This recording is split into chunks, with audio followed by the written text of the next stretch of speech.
여러분 안녕하세요. 오늘 들려드릴 이야기는 한 결혼식장에서 벌어진 아주 특별한 하루의 이야기입니다. 축의금 봉투 하나가 만들어낸 놀라운 반전, 그리고 한 며느리가 지켜낸 소중한 존엄의 이야기입니다. 천천히 편안하게 들어주세요. 저는 그날 결혼식장 입구에서 하얀 봉투 하나를 손에 쥐고 서 있었습니다. 겉에는 아무것도 적혀 있지 않은 평범한 흰 봉투였습니다. 하지만 그 안에는 현금이 들어있지 않았습니다. 통장 사본 한 장이 접혀 있었습니다. 남편이 제 손을 살짝 잡으며 조용히 물었습니다. 이거 왜 굳이 오늘 들고 와? 저는 미소를 지으며 말했습니다. 오늘 아니면 의미 없을 것 같아서요. 그때 저는 몰랐습니다. 그 봉투 하나가 그날 결혼식의 분위기를 완전히 바꿔버릴 줄은요. 오늘 이야기를 들으시다 보면 아마 마음 한편이 묵직해지는 순간이 오실 겁니다. 혹은 고개를 끄덕이시면서 맞아, 나도 그런 일이 있었는데 하고 떠올리시는 분도 계실 것 같습니다. 그래도 괜찮습니다. 천천히 함께 걸어가 봅시다. 그날 결혼식장은 정말 화려했습니다. 입구부터 커다란 꽃 장식이 가득했고 천장에는 크리스털 샹들리에가 빛을 뿌리고 있었습니다. 하객들의 옷차림도 화사했고 웃음소리가 끊이지 않았습니다. 그런데 저는 처음부터 조금 이상한 기분이 들었습니다. 시댁 쪽 하객들이 유난히 많았고 그들의 대화 내용이 저의 귀에 자꾸 걸렸습니다. 거기 신부 집은 어디야? 친정이 어느 동네래? 얼마나 해왔대? 이런 말들이 입구 곳곳에서 들려왔습니다. 저는 들은 척도 하지 않으려고 노력했습니다. 고개를 숙이고 인사를 드리고 웃고 낮추었습니다. 그날만큼은 그게 제 역할이라고 생각했으니까요. 그런데 바로 그 축의금 접수대에서 일이 시작되었습니다. 접수대에 시어머니가 직접 서 계셨습니다. 시어머니는 하객들이 건네는 봉투를 하나씩 받아서 직접 열어보셨습니다. 금액을 확인하시고는 아주 조용히 하지만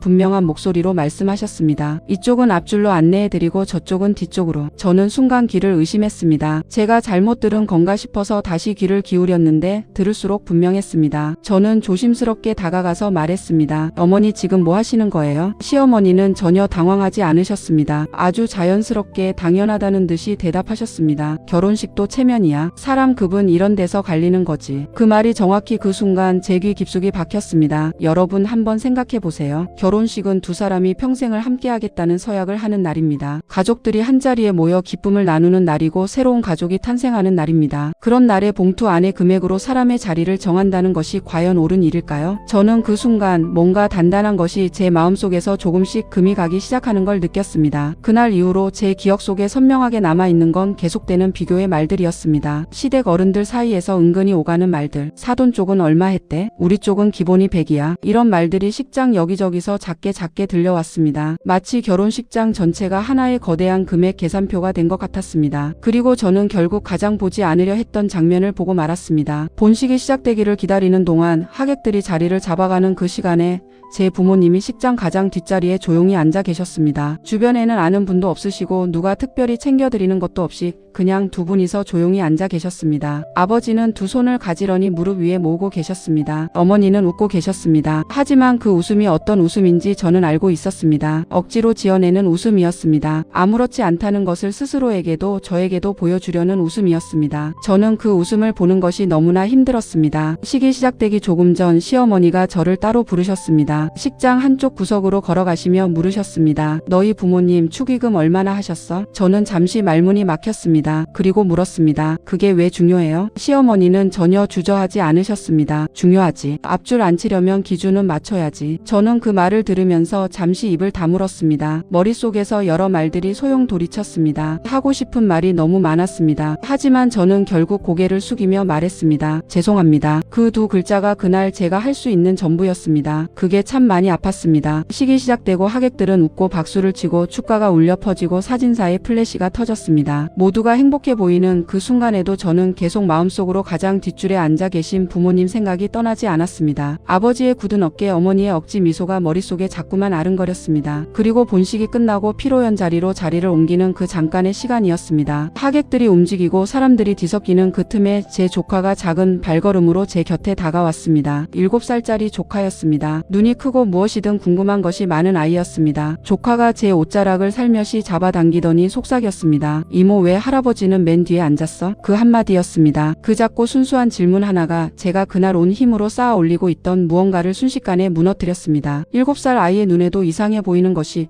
왜 어른들에게는 당연한 것처럼 받아들여지는 걸까요? 저는 그 자리에서 처음으로, 정말이지 처음으로 결혼을 후회했습니다. 내가 잘못 선택한 건 아닐까? 내가 잘못한 건 아닐까? 그 생각이 머릿속을 가득 채웠습니다. 피로연이 시작되고 시어머니는 한쪽 테이블에 앉아 축의금 봉투들을 꼼꼼히 정리하고 계셨습니다. 이건 따로 빼고 이건 나중에 기록해놓고 주파나를 튕기듯 분류하는 손길이 참 능숙했습니다. 저는 잠시 그 모습을 바라보다가 천천히 제 가방을 열었습니다. 아침부터 들고 있던 겉에 아무것도 적혀 있지 않은 그 하얀 봉투를 꺼냈습니다. 저는 천천히 걸어가서 시어머니가 정리하고 계시는 테이블 위에 조용히 내려놓았습니다. 어머니, 이건 저희 친정에서 준비한 겁니다. 시어머니는 별 생각 없이 봉투를 집어들었습니다. 그리고 봉투 안을 열어보셨습니다. 그 순간 시어머니의 손이 멈췄습니다. 봉투 안에서 현금이 쏟아지지 않았습니다. 접힌 종이 한 장이 나왔습니다. 통장 사본이었습니다. 시어머니가 천천히 종이를 펼쳤습니다. 그리고 숫자를 보셨습니다. 잔액 3억 2천만 원. 시어머니의 얼굴이 굳기 시작했습니다. 종이 아래쪽에는 한 줄이 적혀 있었습니다. 수치인 신랑 이름 3글자. 주변이 조용해졌습니다. 가까이 있던 친척 몇 분이 무슨 일인가 싶어 고개를 돌렸습니다.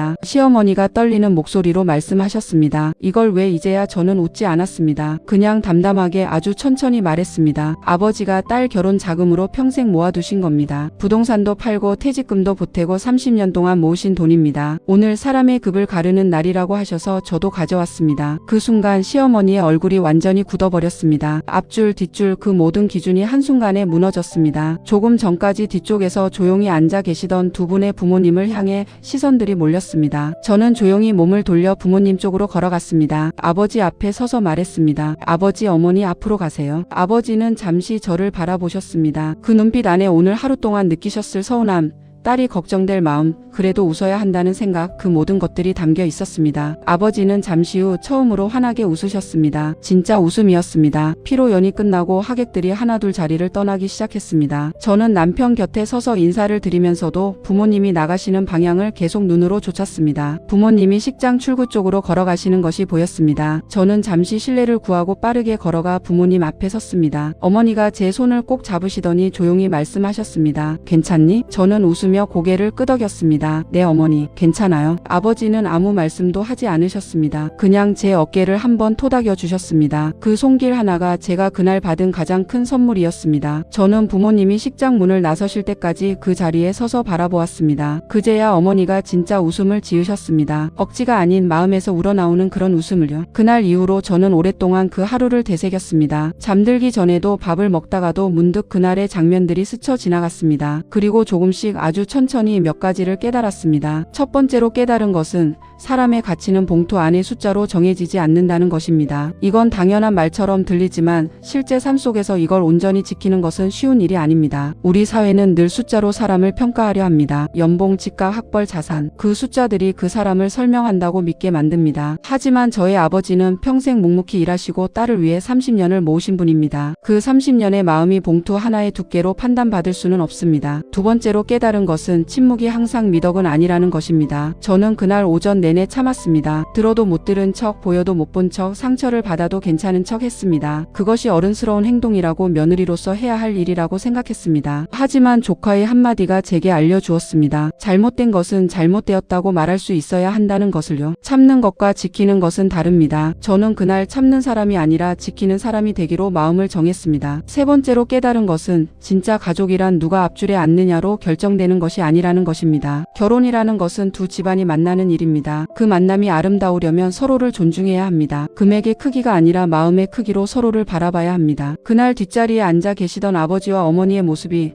어쩌면 그 어떤 앞자리보다 더 깊은 사랑을 담고 있었다는 것을 저는 이제 압니다. 여러분, 우리가 살아오면서 참 많은 결혼식을 다녀봤을 겁니다. 혹은 직접 결혼식의 주인공이 되어보셨을 수도 있고 자녀의 결혼식을 지켜보신 분들도 많이 계실 겁니다. 결혼식은 언제나 기쁜 날이어야 합니다. 두 사람이 서로를 사랑하여 평생을 함께하겠다는 약속을 하는 날이니까요. 그 약속 앞에서는 봉투의 두께도 앉는 자리도 집안의 배경도 그 무엇도 그 사랑보다 크지 않습니다. 오늘 이야기 속의 그 며느리는 사실 많은 것을 포기했습니다. 좋은 며느리로 보이고 싶은 마음도, 시댁과 원만하게 지내고 싶은 바람도, 오늘 하루만큼은 조용히 넘어가자는 타협도, 그 모든 것을 내려놓고 단 하나만을 선택했습니다. 부모님의 존엄을 지키는 것, 그것 하나였습니다. 그 선택이 쉬웠을까요? 아니었을 겁니다. 아마도 손이 떨렸을 겁니다. 그럼에도 불구하고 그렇게 할 수 있었던 것은 아버지의 굳은 손, 어머니의 억지 웃음, 그리고 조카의 순수한 질문 하나 때문이었습니다. 사랑하는 여러분, 살면서 우리는 참 많은 불합리한 순간들을 마주칩니다. 그때마다 참을 것인가 말할 것인가를 선택해야 합니다. 그 선택의 순간에 무엇을 택할지는 결국 내가 무엇을 가장 소중히 여기는가에 달려 있습니다. 나를 그리고 내 소중한 사람들을 지키는 일은 이기적인 것이 아닙니다. 그것은 용기 있는 사람만이 할 수 있는 일입니다. 사람의 값어치는 봉투 안의 숫자로 정해지지 않습니다. 진짜 가족은 누가 앞줄에 앉느냐가 아니라 누가 끝까지 함께 서 있느냐로 만들어집니다. 그리고 삶에서 진짜 중요한 것은 늘 가장 화려한 자리에 있는 게 아니라 가장 소중한 사람 곁에 있는 것임을 잊지 마세요. 여러분이라면 그날 어떻게 하셨겠습니까? 오늘도 좋은 하루 보내십시오. 감사합니다.